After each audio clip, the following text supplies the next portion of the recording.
Okay guys, so what I'm going to do here is take this Vanquest PPM Personal Pocket Maximizer Slim version, and I'm not going to use it for this, but I want to see how things fit.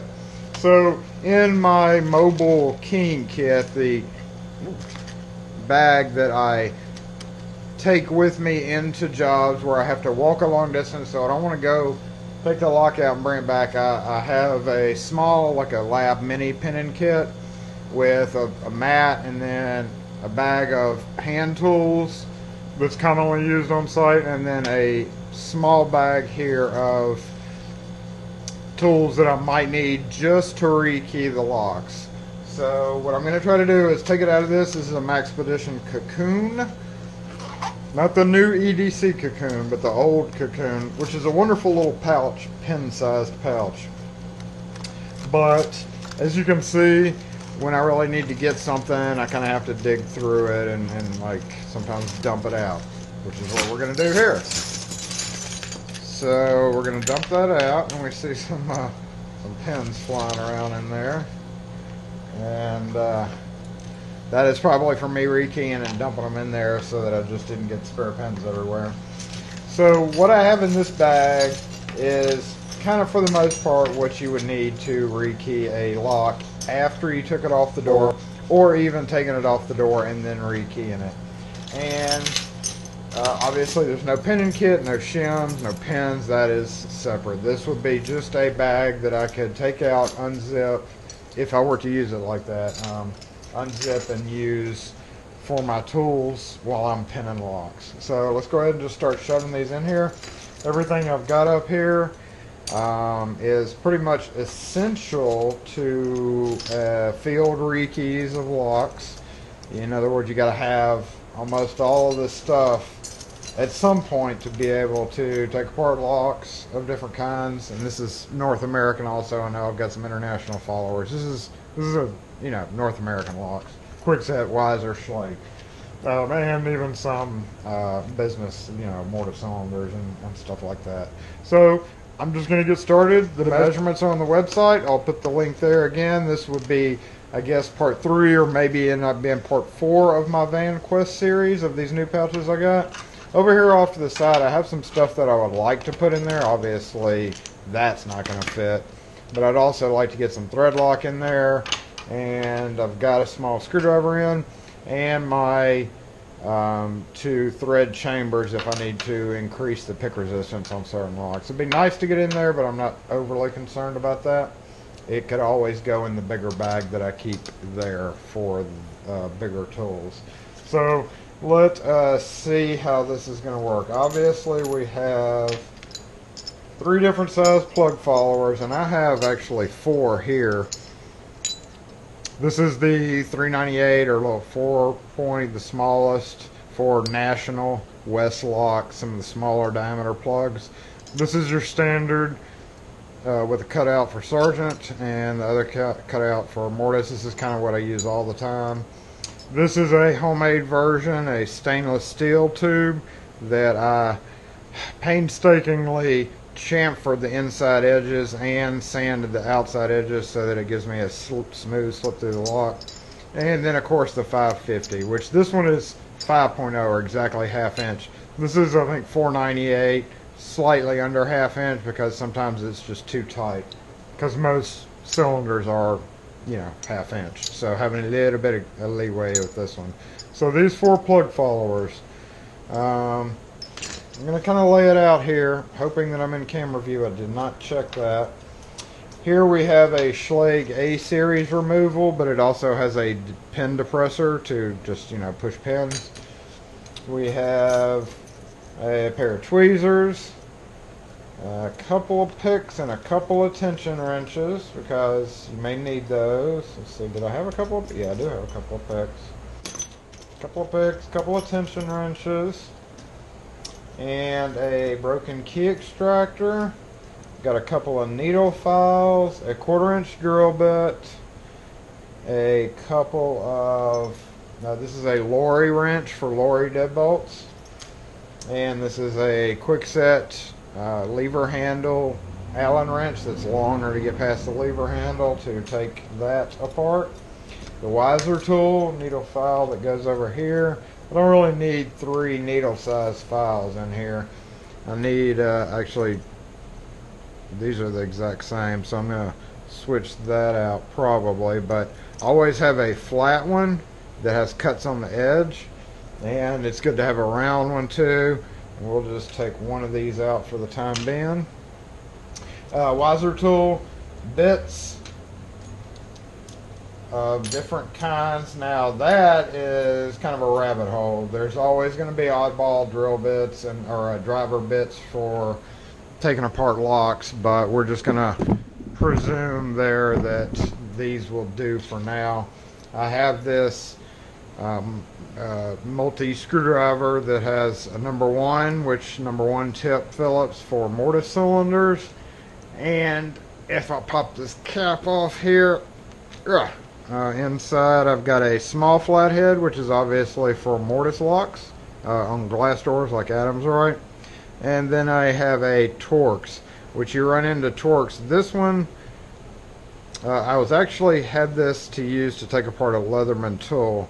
Normally you would need the Torx that is sized for, this is a T9, and I think it's either T15 or T20 that Schlage uses for their deadbolts. You have to have a Torx to remove the 5 or 6 screws that hold the deadbolt together in case you have to rekey a keypad Schlage deadbolt that uses Torx. And is this it? Okay, well there's a security Torx as well. Don't know where that came from. A pokey stabby tool. Everybody needs a pokey stabby tool. Obviously to get springs out of stuff. A couple of small screwdrivers. You don't really need a couple, but I've got one that's a little bit wider and then one that has been ground down a few times because they break, so I just regrind the profile. This comes in handy a lot more because it can go past somewhere where this couldn't. So again, you could use this on Adam's right mortise cylinders.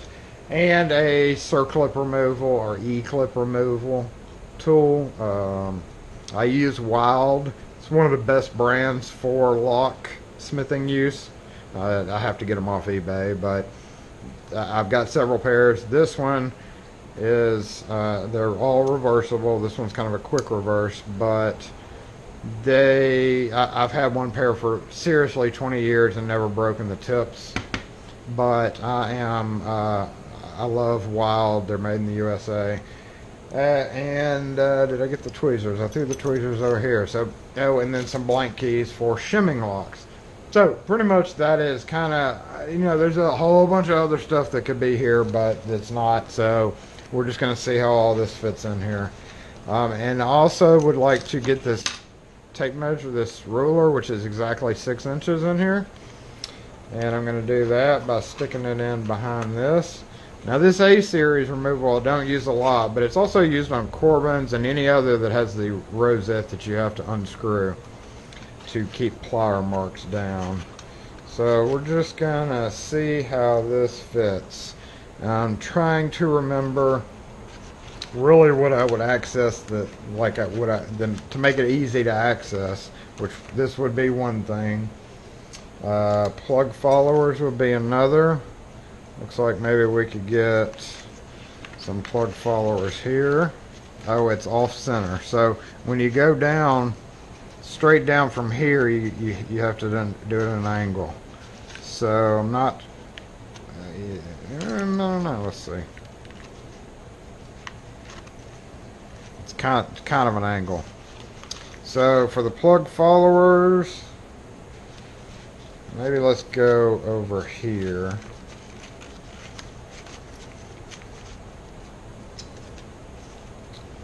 Now you can nest these, so like this smallest size will nest inside of, well, let's see if any of them will nest. I don't know if any of these. You can get nesting followers so that each one goes in the other side.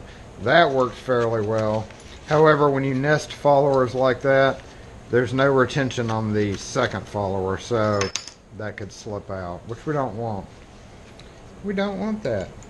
So if we just go with the 3 brass ones,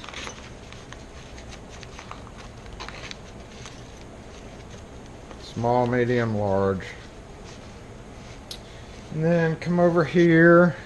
Now here is the one thing that I have noticed. Again, I have referred to Maxpedition products in my other one, and that's because that's what I've always used.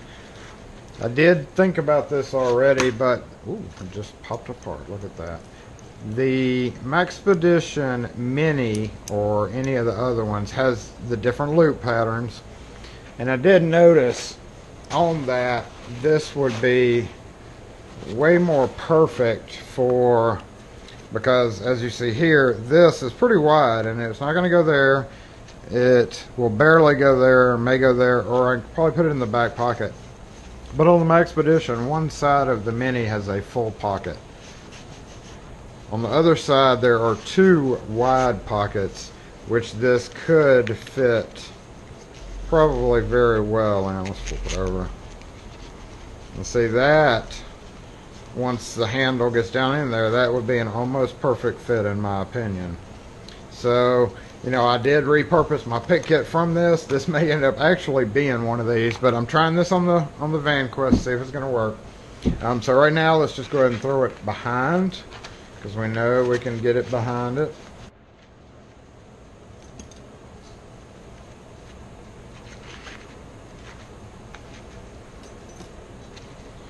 Looks like we're going to kind of start getting just a little stuffed up in this area if we try to get all this in there.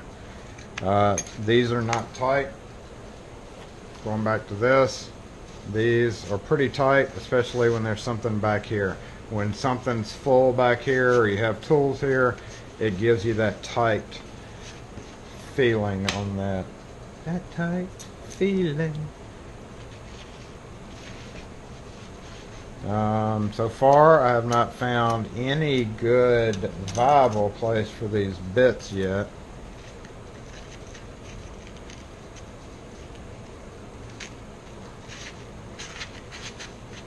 See, those could probably go there.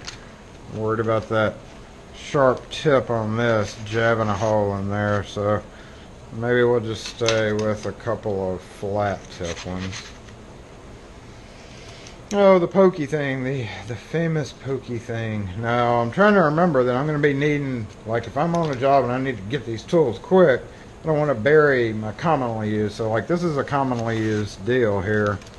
Maybe we should move this over here. But that's going to be hard to get back in. I guess we'll put the pokey thing here. Hope that it doesn't do its pokiness. Allen wrenches. These are going to be in and out, so I really don't want to do that. These little flathead screwdrivers have pocket clips, so they could presumably be clipped there, and it's a real short pocket clip on that one. There and there. We can go ahead and put this Allen wrench here, kind of like we have it in the other bag. One thing about Allen wrenches is it's got that curve, that angle, so it's going to always be problematic. Alright, now kind of the most important thing as well, we need a tight spot for these, and all of these are not tight yet.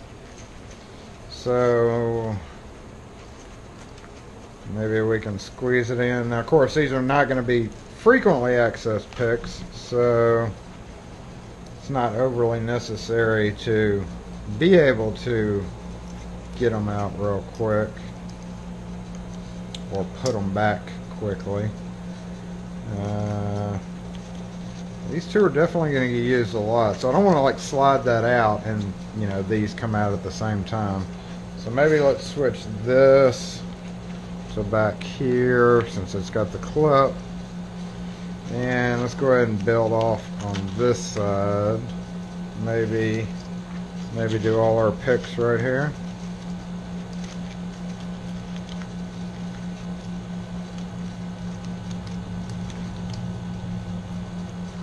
Kind of tuck that up under. So we got a couple of picks, a couple of tension tools, keys. I'm probably going to attach to that.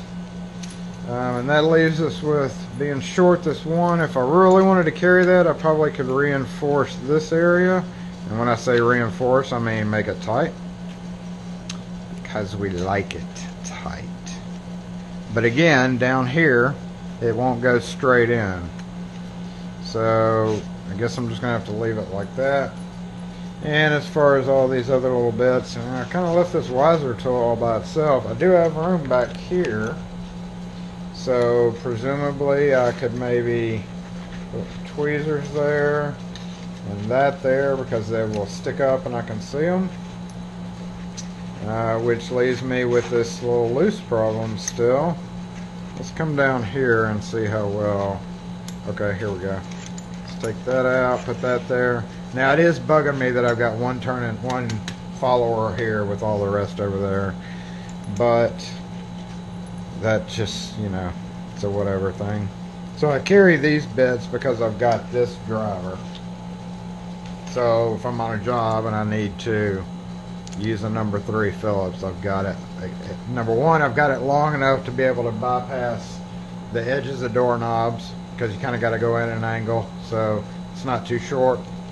So, but the only problem is it's not super secure, which is just something we're going to deal with, or that I've dealt with.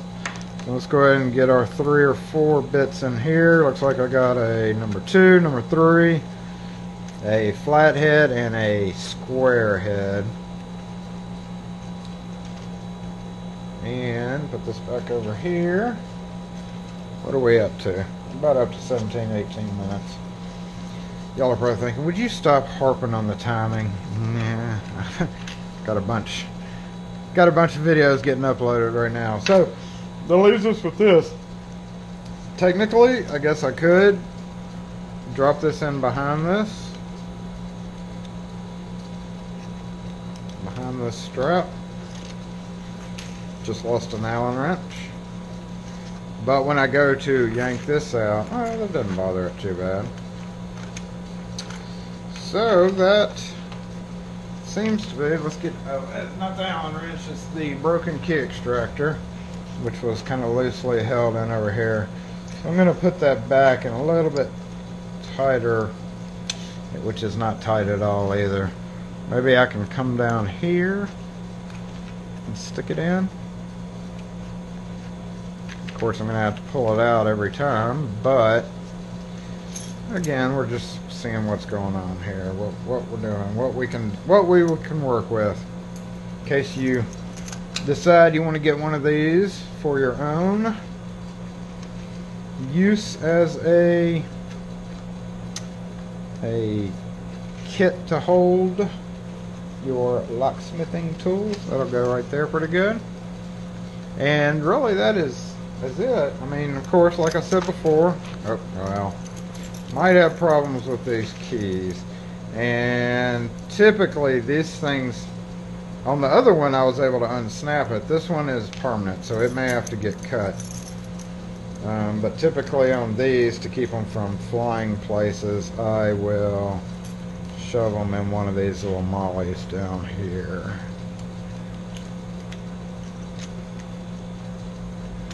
Kind of fat, so seems to hold everything up. I'm not going to cut that right now, but I may. And let's see how it zips up. Remember that little sharp thing right there. It's the only thing about stabby tools. Looks like our tap back here is making this really hard to close. Let me lift it up. Our tap. Okay, so I think what we're going to have to do, because that's a little troublesome, I think we're going to have to pull the tap out and keep it with the other tools. Plus that'll make it easier to withdraw this stuff. Now I could take this and put this there, because really on every job I'm probably going to need those 4 tools, and that'll let that sit a little bit better. Of course I could pull out one of those flathead screwdrivers, but looks like we don't have to now that I got that tap out of there. Okay. So, and of course you still always have the pocket in front if you need to put you know, small stuff. As with any of these pouches, you know, the pocket gets pretty full. Once the pouch is full, the pocket gets tighter.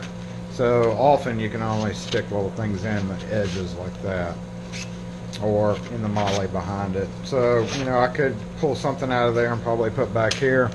But that is it. We are out of time on this one. And I just wanted to show you that. It's a neat little organizer. Like I said, I'm not going to use it for this. I might invariably actually end up reusing my Maxpedition for that because of these bigger slots. It served really well as a pick kit, still holding up real well, so I can probably put that in use and then repurpose the cocoon for something else. And also I may be able to get that in there too. So a little bit different configuration between the two.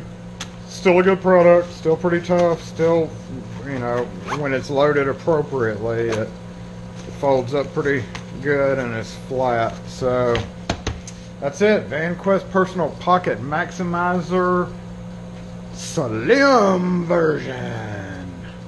And we will catch y'all on a later video.